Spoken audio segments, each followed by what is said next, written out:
Hello. I have a little sunband on me for now. The sun is setting. I will say it's unfortunate that at least in the part of the world that I live in on 717 that I thought was going to be kind of a magnificent day for light codes and sun energy, it was incredibly hazy to the point where I was like, this is not wildfire smoke. It's just not. It didn't even feel that way to inhale. I have been getting a lot of song synchronicities. One that I just got now, and I just mean songs that come into my head and then I get kind of feelings that accompany them, not songs that I was listening to or anything like that. Don't Know Why by Norah Jones. It's a great song. I waited till I saw the sun. I don't know why I didn't come. What was the other one? I got two, and I don't actually know the names of these songs. I know they're like 80s or 90s songs, maybe early 2000s, I don't even know. I think it's Bruce Springsteen, and there's like a ding, ding, ding, ding, ding in the background. What is it? Blinded by the light, like I'm being right now by the sun. And then the other one, Goodbye Yellow Brick Road. That might be Elton John. I didn't have time to Google any of this. What I did Google today was like a Bible verse that got dropped into my head when I was driving, and that happens from time to time. And it came across as David 28:2, and when I looked into that, there is no David 28:2, but there is a Psalm 28, line 2, in which David proclaims, like, "Oh Lord, if I do not have you, then what do I have? In my time of need, if I cannot pray to God, then what do I have?" And I liked that, and I immediately was thinking about how if a person engages too much in the ego and the mind, then they believe in separateness. And even if you're not of any type of faith, religion, or spiritual-based framework for your life, it's been acknowledged by the powers that people trust in order to determine what is reality and what's not, that we do live in a multidimensional reality. I mean, much more has been soft disclosure acknowledged than people even care to talk or think about, simply because it's too cumbersome to sort through what it means to live, within the truths of quantum entanglement and the space-time continuum and stuff. But basically, it goes back to this idea around if there was graph paper, and all the lines connect and all the spaces are weighted equally, and that thing has the capacity to stretch and bend in any which way, like, you matter. What you do matters, what you think matters, how you speak to people matters. And I'm kind of seeing this plea. Also, when I Googled it, it was a breakdown of the Psalm. It was some Bible study person writing this article about it. I skimmed through it, and highlighted at the top was what David is telling us in this passage is that God hears us. And so similarly to that, from this kind of energetic understanding of our place in the world, you are seen. The things that you ask for help with, those things matter. Oh my gosh, I got a new deck. Look how beautiful it is. I'm already obsessed. I'm obsessed with it. It's called the Astral Realms Crystal Oracle by Leah Showman and Page. It just simply says "and Page." It's not going to focus on it, but I can't wait to use this. I'm just going to pull a few cards, and then I got this one too. The Empath's Oracle. Art by Constantine Bax. Yeah, wild. I just can't wait. So I'm going to do a reading, but yeah, given that psalm, I was just thinking about how there's just so much exclusionary language around religion and faith, and it kind of leaves everyone else to fend for themselves. But that's not how it should be in these modern times. I think we should have a unified ability to talk about the nature of reality and how to keep calm and carry on. I literally have a tiny little book of wisdom that says that right in front of me, so that's funny because I wasn't even thinking about that when I said it, but there's not many cards in this deck. Not many. Oh, but they're so light and fluffy to shuffle. I love that. What else in terms of messages was I getting? So yeah, God hears us. I mean, it's as simple as reconnecting with the idea that, like, even if you speak into a void, even if you believe in nothing, know that the void hears you. We don't exist in a vacuum. To every call, there is a response. You just have to open your eyes to the ways in which it might be delivered to you. And also, don't underestimate the power of prayer. Don't underestimate the power of prayer. I've prayed for things in really dire times, and I've seen miracles happen as a result of trusting that I, could be assisted in the times that I needed it the most. What in the world? Do these not have backs to them? No, they do. Okay, I understand. So that's it for messages. There was other songs. Maybe they'll come to me. Songs were floating through my head all day. So if you are somebody who listened, it was 555 when I looked up, to those songs, then maybe I have messages for you. Or maybe you've been watching my readings and I'm picking up on you. Oh, this is so fun. Let's see what we have from these. Obviously, I haven't gotten to know these cards yet. So they're going to be me getting to know them as I work with them more and as I read them. But I just can't wait to have 2 more decks. As if I needed more. I have 1, 2, 3, 4, 5, 6, 7, 8, 9 already. 11. Perfect. Perfect. Always wanted 11. Whew.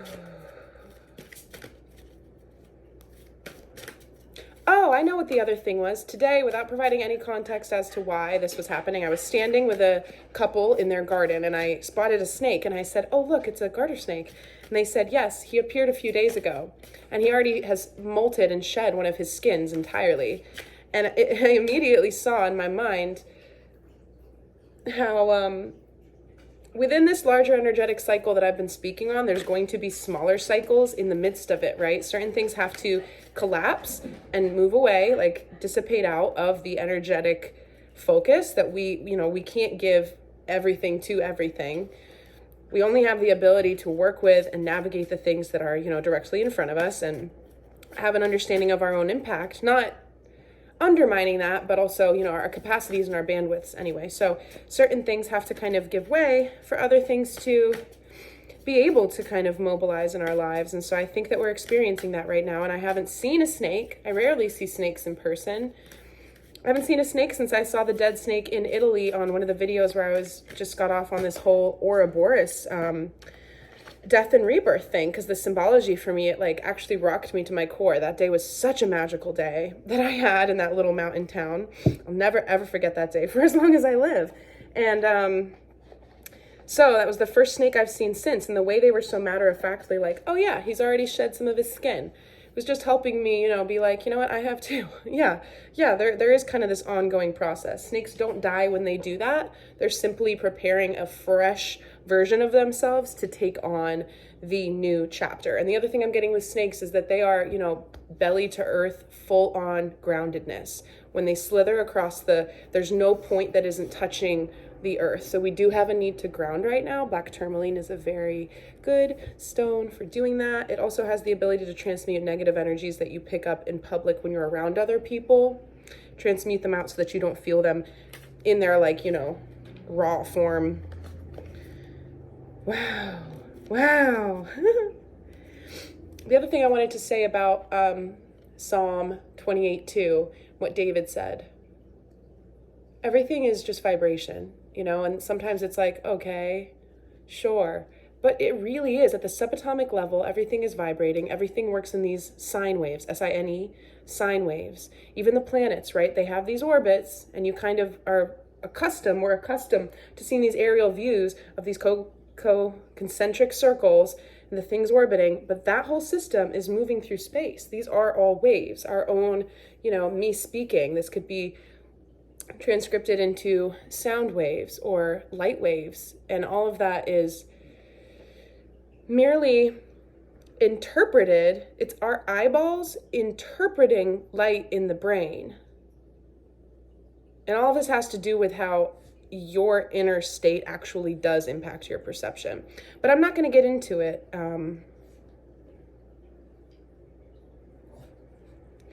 I think basically what I wanted to say, like, God hears us. What would we have if we didn't have the ability to pray? It's like in that quilt of interconnectedness, pretend it's conscious, you know? You're not a forgotten finger on the on the body of the cosmic consciousness. You're seen and valued, and you have the ability to tap into that. And I'm super excited. I'm just today was a weird day for me, but there's a good energy afoot. I think another thing that I want to say is that even though there will be cycles, you know, beginnings and endings within this larger thing that we're transiting through right now, even a really adept, tapped in, energy working person feels those cycles. It's like a surfer, a really good surfer doesn't just surf the same wave forever. It's not like once you get the hang of surfing, you can just hang on the same wave forever. The waves will crash and he has to paddle out and catch a new one. There's always going to be the ability to have to kind of navigate with these different cycles and energies. You just are less reactive and less confused about what's happening when you feel them. And I just want to, what I'm getting now is this big emphasis on like, just trust that what's meant to be will be, what's leaving your life is meant to, what's entering your life is meant to. What you can't move past either needs your attention or you need to release it, right? All of these different things. There's different kinds of sieves, right? Panning for gold in a river. There's different kinds of working through these things and sieving them. And sometimes you take, now I'm seeing somebody who does metal work. Again, I have like blacksmithery past life. So you can take different kinds of files and like the coarseness. I mean, this isn't past life memory. I'm also thinking about how I would tune my skis when I was a ski racer. So you take a really fine diamond file after you use the coarser one, right? We're doing these different kinds of refinement. We're taking a finer net to sift through these sands to see what remains basically within our lives right now. So that has to do with the small cycles within the big cycles. And it has to do with the trust and the faith. And it has to do with what I said yesterday about the fact that we are continuing. You can't just put all your energy on hold and go into a coma, willingly, at least. And even people in a comatose state, their energy's by no means on hold. And so there is this application of ourselves in our lives right now, even though it's including and involving and requiring this letting go. So the first card that I'm going to share from this amazing new oracle, I don't know if I said the name of this one. It's called Exploring the Empath's Oracle. Or no, this is the guidebook. The guidebook. It's called the Empath's Oracle. And so we've got 32, breaking the chain of repeating cycles. 33, awareness of cosmic influences. 14, expressing artistic creativity. Wow. And then 20, taking a vow. I love that. From the Crystal Oracle, we got abundance, smoky Amazonite, and the Regulus star. So I'm going to start with this one and we'll see how this goes. Number 17.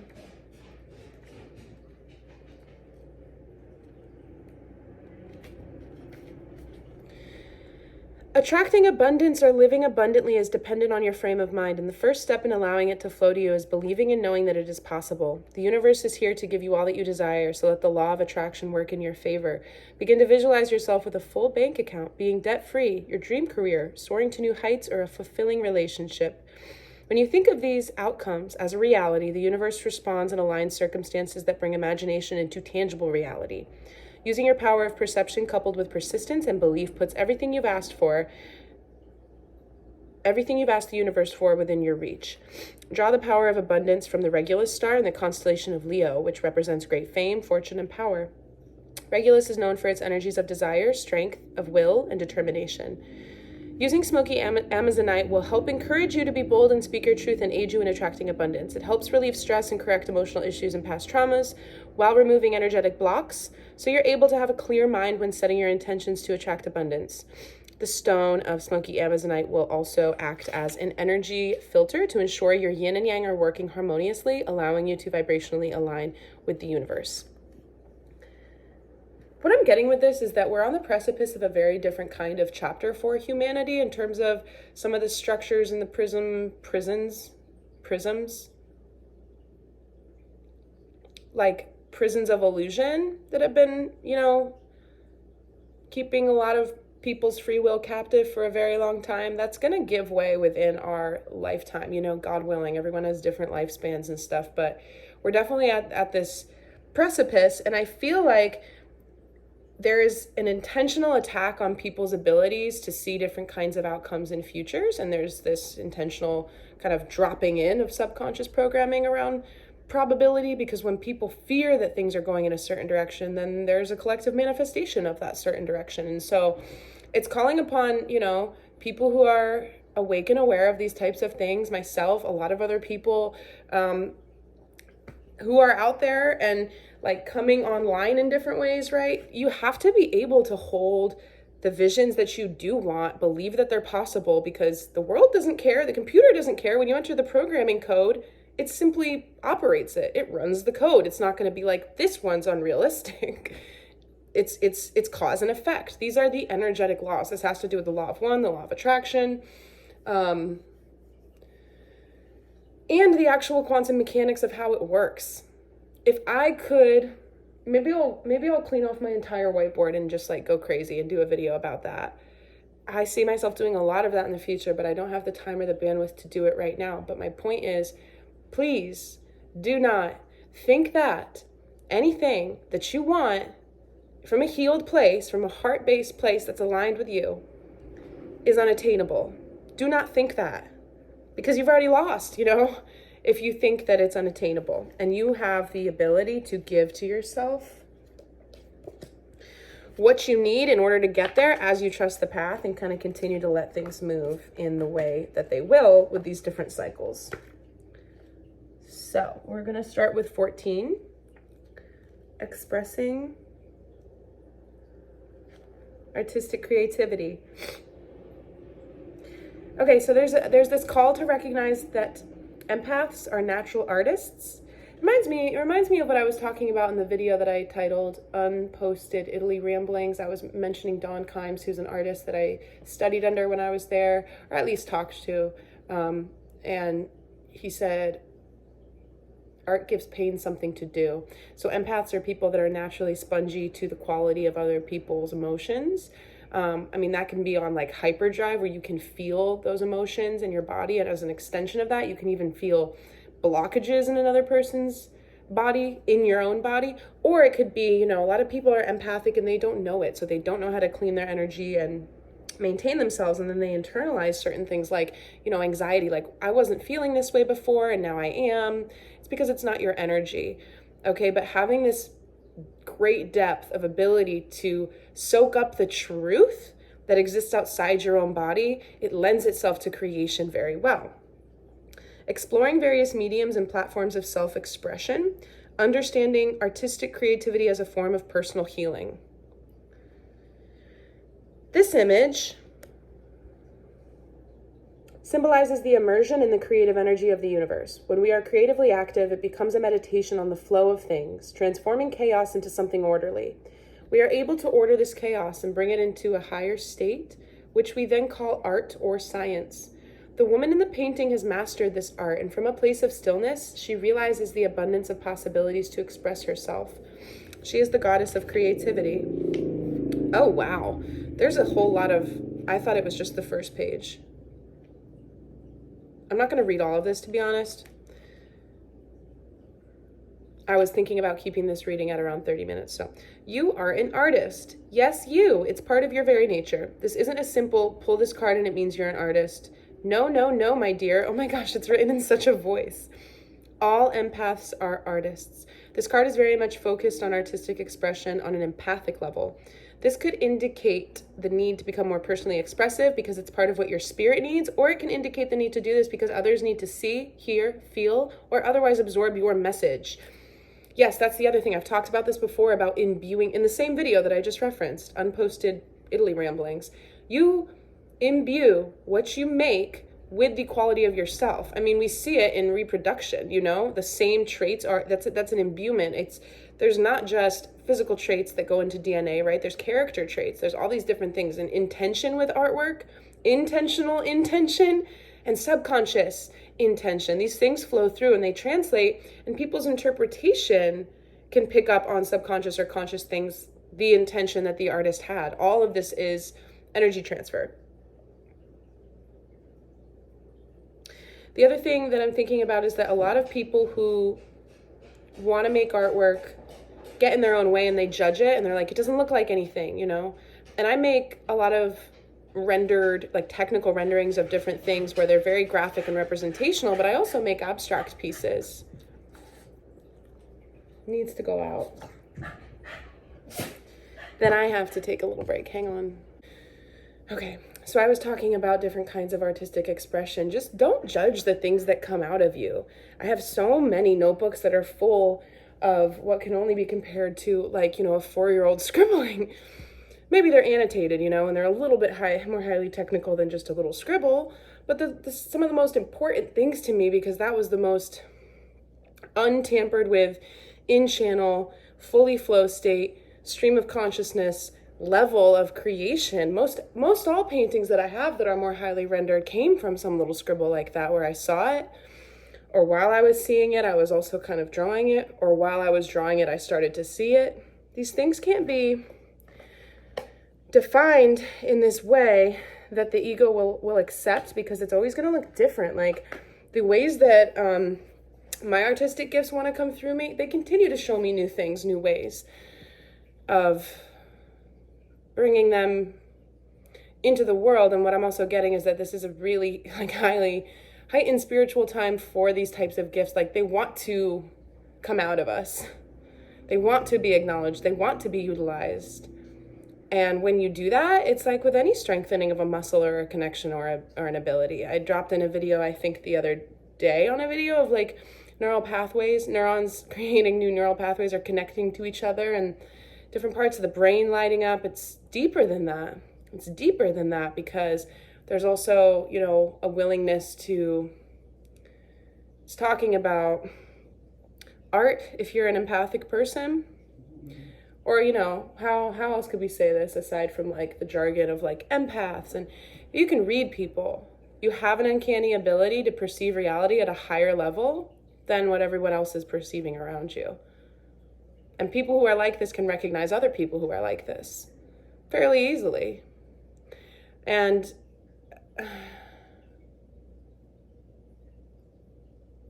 it's healing in nature to be able to express something artistically to a person who's empathic like that, because you're going to always kind of be working with this like overflow of energy. And if you choose to internalize it, that's where it can get stuck in the, you know, the mind, the body, the chakras, everything, instead of keeping that passage, that flow, everything, the toroidal apple core of your own bioelectric little sphere there.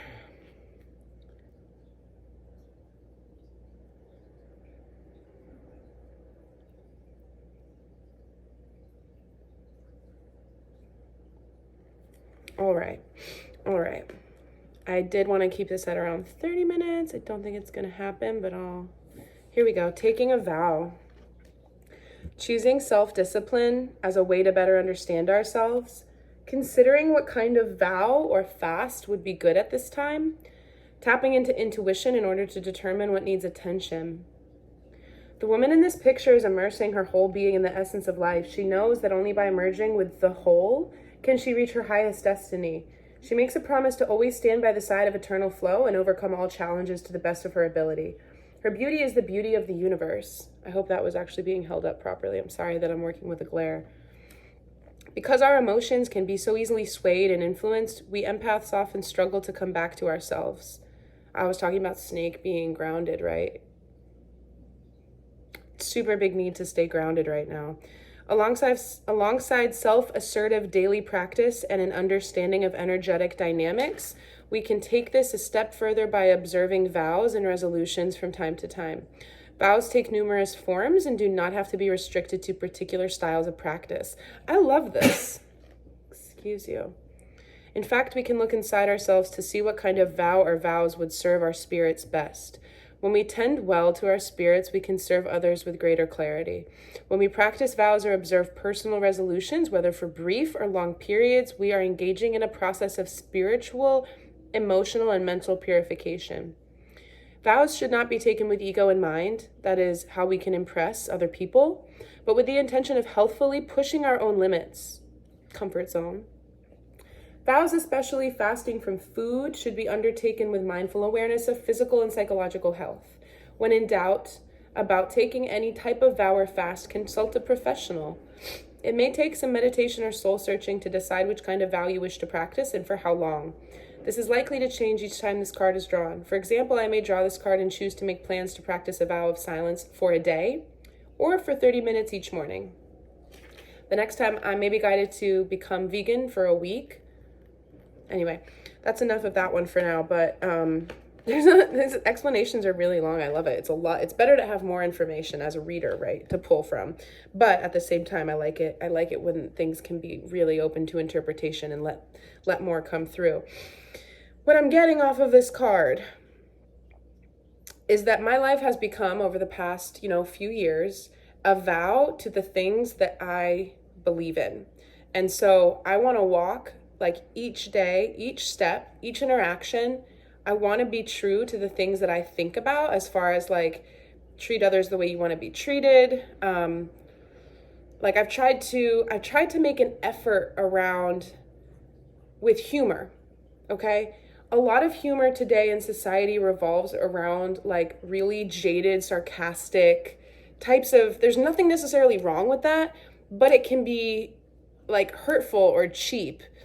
And I've tried to make a conscious attempt to not engage with that kind of humor because I find it to be kind of low vibrational. And there was a time when I didn't necessarily feel that way. So that's an example too of being like, what are the parts of how I act and how I show up for other people? Like trying to think about whether or not certain things that I've said or done would not be pleasant to be on the receiving end of. Things like that type of introspection along my path. And I feel like it's gotten to me to this point where it's like, the little micro adjustments that I talk about and think about every day are all in service of the same thing.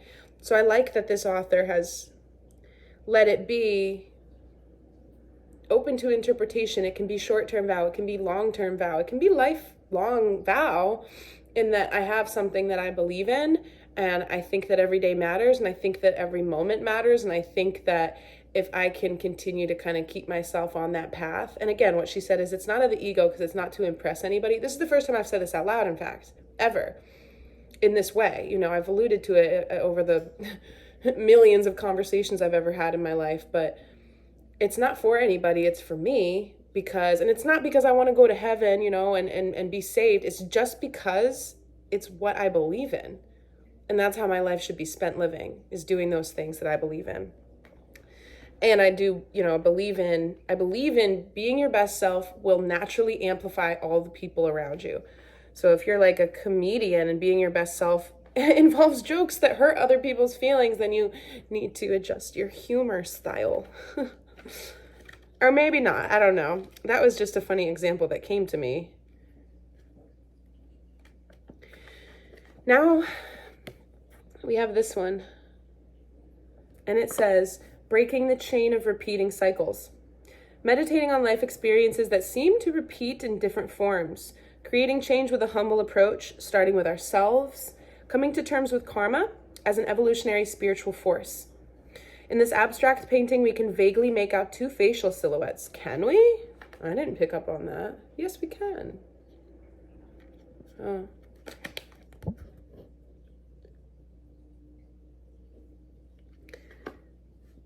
One looks down and recognizes wrong behavior. The other looks up and breaks the cycle of self-destructive behavior. The explosion of colors symbolizes the new freedom we achieve when we shed old behaviors and turn to new, more wholesome ones.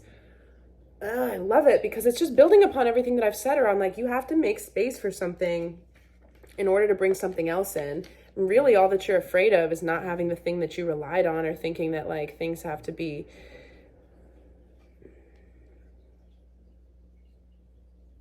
I don't want to say worse in order to be different, because I know that's not what the conscious mind would process that as. But there's this resistance and this reluctance that we can't even necessarily put our finger on sometimes. And it has to do with the restructuring of energy. And as soon as we get, I think, like a taste of something better, like the actual reward of breaking cycles, it's easier to do. It's easier to do once you start doing it. Countless spiritual teachers from various backgrounds affirm that we earthlings are here to experience and learn from life's lessons. These lessons tend to be repetitive. We keep experiencing similar scenarios over and over again, even through lifetimes. This also has to do with the phenomenon of recurring dreams. Your subconscious is trying to get your attention. Throughout life, we are bound to have certain experiences that play on repeat in different forms. We are not victim to these, but are instead active participants in these. Samskaras, karmic formations. We're active participants in how these samskaras, which is a word for karmic formations, manifest and dissolve. I'm going to break that down just a little bit. Karmic formations, your karma, you are born into this world, and this is, up to whether or not you believe in it, but with karma to clear, with karma from past lifetimes. It's why you can have different kinds of vibes with people. Like if someone betrayed you in a past life, you may automatically have your defenses up around them for no reason when you meet them. And there's something to that, right? But it's not available to the conscious mind. So how we navigate all of our connections in this life speaks to the kind of karma that we're trying to resolve. And when you clear it out, you conduct yourself in a way that honors yourself and the other party, and the karmic cycle is closed out. But if we do not do that, then it will repeat. And I don't mean you're going to go, have the same situation with the same person again and again and again. The universe, like I've talked about with houses of cards, it'll rebuild that same house of cards. You're going to have to run away from it again or collapse it. When you collapse it, you no longer have that as an active point and you're like a caution, you've integrated it. You've healed it. And if you don't, it will continue to arise in a new person, in a new place, in a new situation, and it will ask you again to react to it, basically, because you're an active participant. This card encourages you to take a good look at the life lessons that occur on a repeating cycle. This can be anything from relationships with family to friendships and situations at work. These patterns also encompass the views and judgments that you have about yourself. Empaths like us can become so emotionally attached to life's challenges that we can't always see the forest for the trees. In other words, we may not always be aware that certain life lessons are repeating themselves in different ways throughout our lifetimes. This is major right now. I'm getting that this is such a major thing. Life lessons are often difficult to view objectively because we are so often in the midst of those lessons at any given time. We are often so swept up in them that we can't see them for what they are. This is where perspective comes into play. Ain't gonna lie. I can't get a feel for this voice yet. Ain't gonna lie, some life lessons can push us to the limits of what we believe we can handle. But I've said this before, and nothing that you ever encounter in your lifetime will be too much for you, because it's simply your life saying, you can handle this. You just have to change and evolve to be able to. And I'm thinking about like these primal things, like if there was a child in front of a car, and the mother went to see, there are things that will come out of you. I got goosebumps saying that. When something happens, because there's no other option. And that's what I'm getting again with the Psalm 28:2. In my hour of need, if I don't have, like God or my reserves of strength, who can I rely on? Like there is this somewhat infinite ability within each person, to call upon to continue clearing out the things that life is throwing at you. Difficult recurring experience can really make or break us. And this card reminds us that we can actively choose not to let these patterns break the goodness that is our true nature. When we feel broken, shattered, or fragmented, it's time to figure out how to pick up the pieces, pick up ourselves, and get on with life. It's only by taking a step back from our emotions that we can analyze cyclical patterns of experience. When certain experiences, situations, and interactions evoke the same negative emotional responses, it's likely that a lesson is playing on repeat. These lessons can sometimes appear obvious, and other times they are very subtle under our conscious radar. The ancient Sanskrit word, karma, is not a negative thing. If someone tells you that karma equals bad, or that we have the ability to totally clear out karma, they are uninformed and are ignorant to the term's actual connotation. Karma simply means action. As long as we are actively responding to the world, which we do in daily life, we are creating and or resolving our karma. This is true. It's just a part of the call and response. It's a way of determining, how each day is going to go. People say, oh, you got up on the wrong side of the bed. That's a false, you can pivot energetically at any point in time and start anew. If you got up on the wrong side of the bed, then get out of the right side of the car. I don't know, you can fix it. It's not a done day. And so often we're like, it's all messed up anyway, why bother, That's not a good way of thinking. It's constantly created, defined, redefined, and alchemized. Karma is both grand and small. As I write this mini book, and as Constantine creates its accompanying pieces of artwork, he and I are actively creating some sort of karma. This too, yes, positive, relationship, collaborative efforts.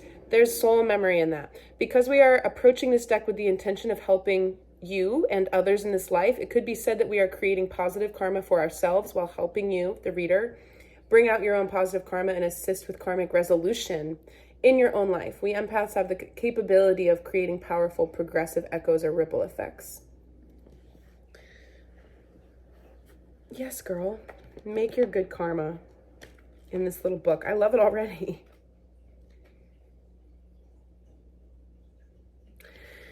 That one's a cool card. Breaking the chain of repeating cycles. And again, I feel of all of these, the vow, the artistic stuff, that's been coming up as well in the other readings. This one is like the capstone. So that's what I am gonna pull just a few cards from my traditional tarot. I just had to get to know these a little bit. Here we have awareness of cosmic influences. Analyzing our relationship to astrology and cosmic metaphysics. I'm glad you're here. That's what we'll do here together. Gaining a deeper understanding of the planets and zodiac. Approaching various forms of astrology with curiosity and wonder. In this card, humankind actively becomes a mirror of the universe. Microcosm meets macrocosm. As above, so below. The silhouette on this painting is bursting with cosmic energy. At the same time, a single speck of light drops from above.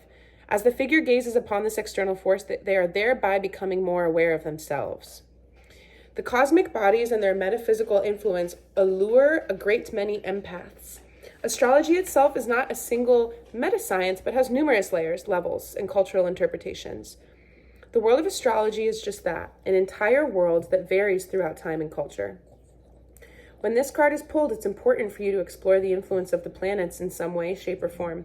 This could be in the form of studying your zodiac chart or getting a professional natal chart casting, or by studying the gods associated with each planet in the solar system. Everyone's approach to astrology will be experientially different, so start where you feel most comfortable. For example, Muttley's a Libra. Are you a little Libra, baby? For example, if a person is drawing this card and they're intricately familiar with Western tropical astrology, maybe it's time to study Vedic astrology, Chinese Taoist astrology, Western sidereal astrology, or another field. As with all oracle decks, a card's meaning will shift depending on each person who draws any given card. The interpretive possibilities are aplenty. Just remember one thing, we are not victims to our natal charts. They are blueprints regarding the lessons. Yes, yeah, totally. Again, Carl Jung said the time and season conditions under which a person was born will dictate much about them. And that's not verbatim, but I will say that you can get a free version of your natal chart if you go to a website called astrolabe.com, astrolabe.com. And you have to input the place, the time, and the date of your birth moment. The time is important. The time is very important. And things can change, really, based on the time of day. But there is a box to check that says unknown. So you input that information, and it gives you a rundown with deep descriptions of what all the placements mean.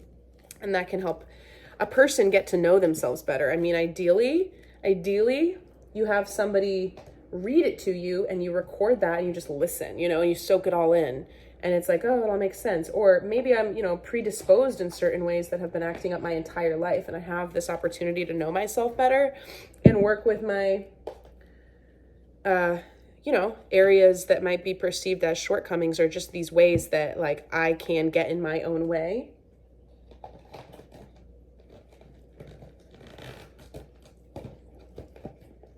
What I love about the different zodiacs, different placements, and what all that means is that it's not really about good, bad, better, worse, or any of that. It's all just really human. And we all kind of possess, like, it's not just what's your zodiac sign, it's what's your sun, what's your moon, what's your rising. I've spoken about this a little bit. I'm a Cancer sun, but I have lots of fire placements: Aries rising, Sagittarius moon. So rising being like how people perceive you.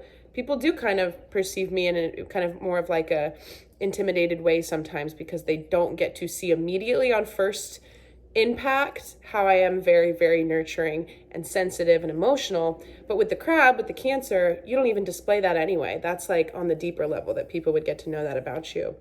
There's a protective shell. And then Sagittarius moon, that's another fire sign. And they're kind of like, Sagittarius for me are like the little weird ones. Well, Aquarius is as well, but that's the emotional self. And then another fire sign is my Venus in Leo. My Mercury's in Cancer, I think. I haven't looked at my chart in a while. But anyway, it's a form of, I'm seeing a newspaper. It's like being able to reference facts from the day of your birth, like a newspaper article that was put out on the day that you were born, to help you make sense of things. I would reckon that most people who would find this video have already, long been involved in their chart for a very long time, but maybe not. All right, so what we have with all that, I'd like to get a little bit of a reading. 30 minutes went out the window, obviously.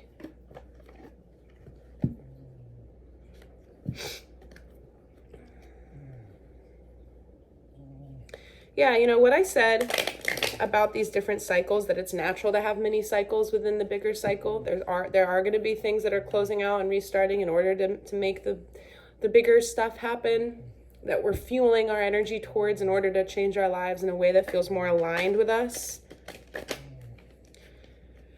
I didn't mean what it said in the book about like karmic cycles or toxic cycles, right? There's a very strong difference between things happening on a repetitive basis because you're not clearing or acknowledging or changing the things that you need to. Strong difference between that and different cycles where it feels like things like, oh, that was a little episode, right? I was dealing with that and now I'm kind of good with that. And now I'm thinking about this week and maybe this will kind of fizzle out in a few days. And now I'm onto that, right? There's a fluidity of moving through different energetic cycles that are acting upon us with maybe not even grace. Maybe we can't even go that far. Just with awareness, right? And being like, yep, I'm still moving on. I'm still moving through. I'm still working with what it is that I feel, what it is that's happening to me.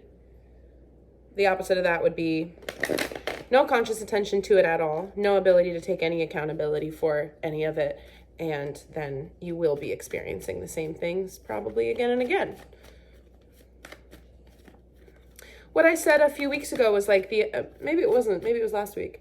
Whatever, the amount of personal growth that we're willing to do at this time, but also that we've been willing to do since about April of 2019, that's really like indicative of how the next 18 months are going to look for us. And I also believe that this summer, I've been saying this for weeks, I think by the end of August, we're just going to feel like good, better.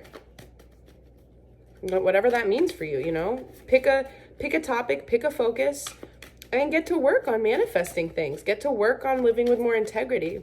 Get to work with healing your chakras.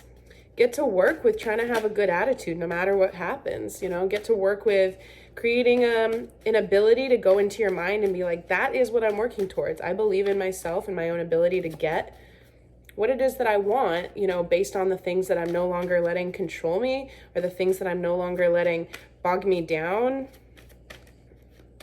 It's your call. And I think that however we handle that energy and the ceiling, if we don't allow there to be a ceiling to our own ability to work with and benefit from these energies, then we'll go really high. That was good. Because all the ceiling, I mean, it's just constantly, I'm seeing this person coming out of a cave with a headlight. They're like, well, where does it, there's a whole world out there. Whole world out there. Yeah, we have the strength to continue. We have to be able to summon this kind of soft inner strength to continue putting in the work. And it's like, there is this kind of exhaustion, but you got to just give to yourself. I felt tired as all get out today. I had about a 10-hour day. I can't even think about how long it was. And then we have the Three of Cups. Okay, so being able to not fully disconnect from the feeling of like camaraderie or friendship, and you have to take time, even though things aren't perfect, right? Sometimes we put things outside of ourselves. Like, when I accomplish this, then I'll be able to do this. And I said this the other day, but I mean it differently now. What I'm saying is you postpone joy, and you shouldn't postpone joy. Don't postpone joy is what they say. You have the ability to like today or not, but still kind of give yourself the grace of being like, I deserve a little bit of some release in some way, whatever that means for you. Bottom of the deck is the Magician. Harnessing our full creative potential. Three of Swords is here. I'd like a clarifier on that.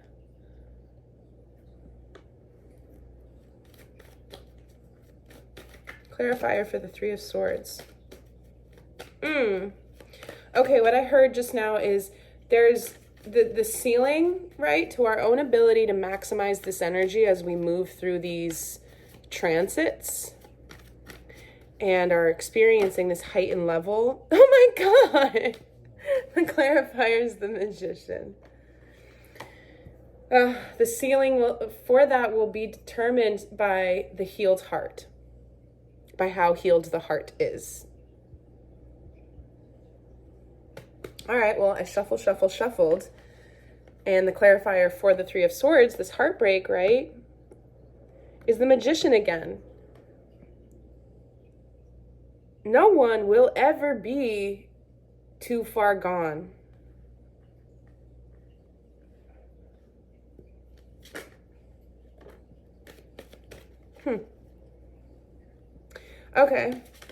Okay, I'm seeing that maybe there's something around in the collective energies about having put in work, being tired, and also feeling like a little bit like this isn't the right direction, or I'm not seeing what I want out of it, and I'm not quite sure. There isn't enough of that positive, affirmative,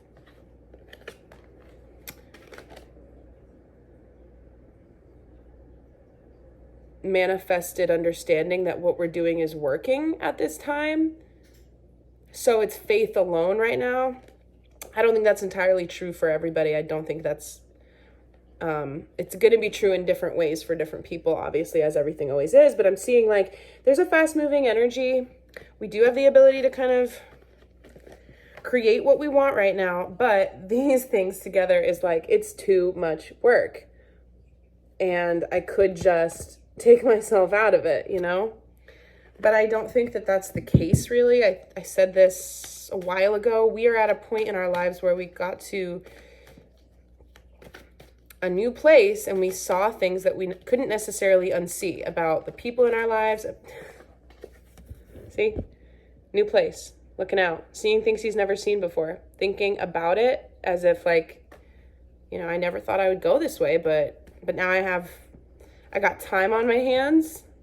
I got new lands to look out on. 2 walking sticks. He can go wherever he chooses to. Wherever he lets himself want to. And I'm also getting that, no, I lost it. I had something else around. Feeling like what we're doing isn't working. Give me a clarifier for that energy, please. Here it is. The King of Wands. Okay, so I love this as a clarifier because this isn't just about faith. It's about the fact that regardless of, so 5 of Swords energy, you could just give up, A King of Wands would never. It has to do with honoring yourself. It has to do with honoring yourself, And And these things that we're doing, these things that we're putting in hard work on, they're about a newfound strength that comes from reharnessing your own energy that you've kind of had like skimmed off the top for potentially years. These are big cycles that people are breaking right now, myself included. These are big things that have been core anchors of what's been acting from within the depth of our personality that has been, as a effect, manifesting and creating and controlling the situations that we've been experiencing. Foundational twisty stuff, core, like potentially not core programming as in childhood, but yeah, I think a lot of it is. I think a lot of it is different types of damage that we inherited as a result of other kinds of core programming. You know what I mean? Like things that your childhood core programming yielded to you that created more kinds of trauma/damage that had to be either healed or internalized. And in many cases, we have internalized. So the hard work that we're putting in is not to do anything for anybody. It's to do things for ourselves. It's to do things because we have the ability to break free from things. And that is what we can't unsee. That is what we can't unsee. So it's okay to take a break. It's okay to not take life so seriously. You can still have fun. But there's really nowhere to go in terms of walking away from these types of things unless you want to go back into karmic cycles, right? And that's not really possible. Can I get another clarifier for what it is that I'm speaking on right now? Take the top one. That's what I heard. It's our girl. The 7 of Cups. Okay, so being overwhelmed with that and not seeing clearly. Hi, handsome. All right. What can we do about this overwhelm?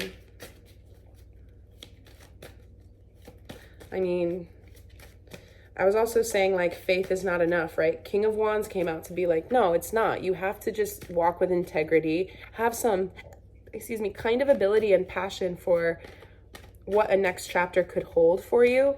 Believe in the fact that when you put in divinely guided or, just aligned with your will and the truth of who you are, efforts, the payback for that will be greater than other kinds of efforts. Yeah, victory, screech, victory reward. I would just say faith, but I know that's not enough, right? For everybody. Well, it doesn't have to be, because it's a partnered experience of cultivating faith, knowing that the things that we're working on, it's tedious, but life is work. And also a stagnant body that's totally in rest, a stagnant mind that is never provoked, that's not life. Not even the things that we consider inanimate, like leaves, or maybe people don't, like rocks. Those don't have boring lives. Oh my gosh, have you looked at the lifetime of a rock? Oh my gosh, they can be sifted around in the shallow waters and swallowed up by a huge animal and travel to a different part of the world and shat out and lost for 500 years. Like, there's an epic tale behind every rock. Have you ever, looked at a rock? It's pretty incredible. And so there really isn't, and you can choose mediocrity, but it's a betrayal of the self. And I'm not saying that everybody's this beautiful star, but I kind of am, because there's the potential within everybody to access that and revive it and make it a core part of why you do what you do. And when you can tap into that, the things that you get back will be multiplied, because it's the energy of intention that would be the cause to the effect of what's happening. Another thing that I don't think I actually got out from earlier that was coming through my mind was the fact that this precipice that I mentioned, things are changing in the world. It's not like, okay, so what do I want my, job to be? And you have to pick it off the shelf of these things that we know that are out there. It's not like that right now at all. You have the ability to go like totally off bounds, out of bounds in a different way than things have been done before, because the shift that's happening right now in people's ability to conceive of future timelines that do not reflect 3333. Well, I know I'm going to be cobbling these videos together, but take my word for it. These things that do not reflect how things have been done before, by very nature that people are considering that, I'm not the only one, this is a movement, then it will be possible, right? And I've said this too before around like, when two people or a group are fixated on willing certain energy to manifest, kind of crystallize around an idea, it's incredibly powerful. And if you've ever seen the spectrum of vibration, I'll put it in right here so you can see it. The low vibrational energies, those are slower waveforms. Higher vibrational energies, what I've said at other times is like, it's when you're in that state, life feels, you move through things easier. You seem to experience more experience in less time. It's easier to make things happen in your life when you become fluent with the language of energy that creates and collapses all things. One person who's vibrating high is more powerful than hundreds of low vibrational people because they don't have a strong access and connection to their co-creative power with the energy that unites all things. It's a fact. It's a fact. Okay, so I'm actually getting a lot of really good goodness off of this. A lot of really affirming stuff. And basically this need to be like, it's hard. I get it. I do. Things are hard and painful, and I'm feeling the wasp spirit from the other day. It said, sometimes life stings. Sometimes life stings. I would advise anybody who has the need to kind of process and purge out different things right now that are uncomfortable, or things that you haven't acknowledged for a long time, or things that you want to stop doing. Whatever it is, get some Palo Santo. You can order it off Amazon. I don't really like to support Amazon, but it's so damn convenient. You kind of have to vet the product. You want to make sure it's sustainably harvested. And I don't like the high resin kind. A lot of it's high resin. But burning, smudging, clearing out the stale and stagnant energy with something like Palo Santo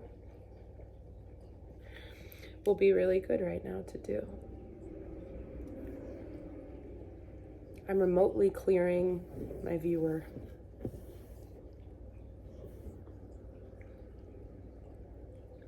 All right, that's all I've got for this evening. I'm going to cut the deck, okay? I'm going to cut the deck and I'm going to ask, what can we look forward to in terms of what's to come? Something to uplift, because I feel like that ended up a little heavy for some reason. Just because it's in acknowledging the fact that there is a lot of density that's being released and it feels a certain kind of way. Reminds me of a book that I read, or my mother read to me when I was a little kid, and it was about these two kids going to grandma's house, and they kept encountering all these different natural obstacles. And every time they got to another one, they chanted together. It was this lesson that they were teaching each other, brother and sister. You can't go under it, you can't go over it, you got to go through it. And then they'd go through the mud. That's what we're doing right now, okay? I said, what can we look forward to?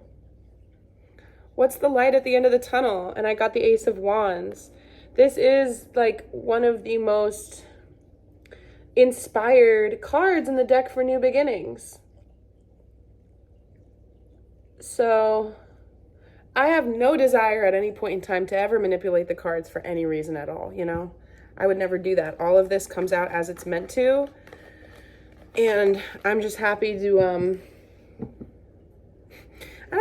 be a mouthpiece for certain things and kind of slowly figure out how I want to run a YouTube channel. It's become so heavily card oriented, which I think is crazy, because I was like, maybe I'll use the cards. I'm kind of a card reader, but not really. I am. I've figured that out. If I didn't think that I was before, I know I am now, because of the way that my channeling comes on when I start to use the cards. So obviously that is part of it now, more than I thought it would be, but I still have the ability to do no tools readings. Okay, and that is just channeling out information.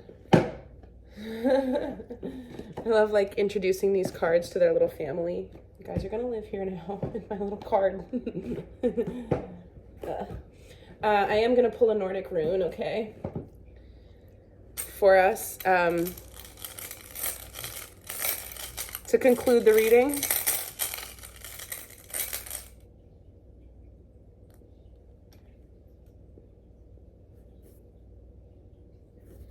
Give me one sec, because I actually have to go get my other phone, because I don't want to stop the video, but I want to be able to look up the meaning of it.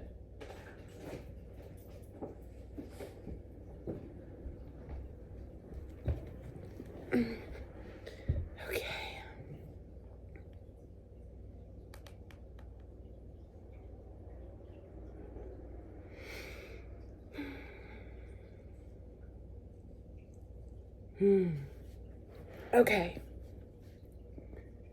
Ansuz, Odin. Insight, communication, inspiration, and true vision. Ooh, I'm getting a really big third eye activation here. So if anybody is feeling like they're just seeing things differently lately or having weird dreams, a lot of this has to do with the third eye opening. Your forehead isn't going to like split open. It's a super internal process that has to do with your brain chemistry, the energy of your body, and the pineal gland. So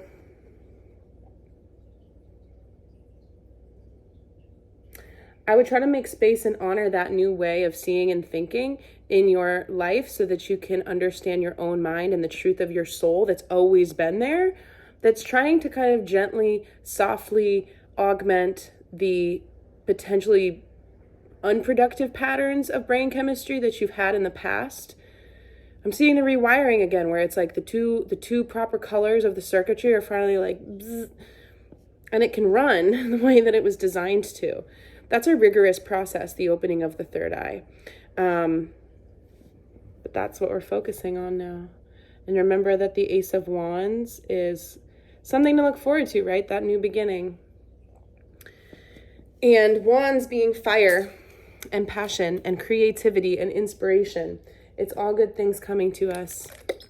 And I'm going to just do a little anointing of myself here, but I'm offering it to you as well. Through the space-time continuum, this does transfer.